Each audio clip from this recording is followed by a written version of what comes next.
একবার এক মহিলা এক মুফতিকে প্রশ্ন করল যে আমার ছেলে তো প্রতিদিন ফজরের সময় ঘুমায়, তো তাকে আমি কিভাবে ঘুম থেকে জাগিত করে দেব, আমি কিছুতেই পারতেছি না।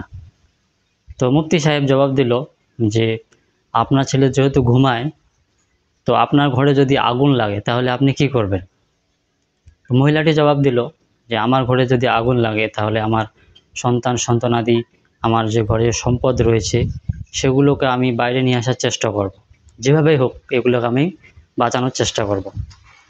তো মুফতি সাহেব জবাব দিল যে এটাই আপনি করবেন, যে মনে করবেন আপনার ছেলে মেয়ে, আপনার সম্পদগুলো আগুনে পুড়ে যাচ্ছে, তো সেগুলোকে আপনাকে বাঁচাতে হবে।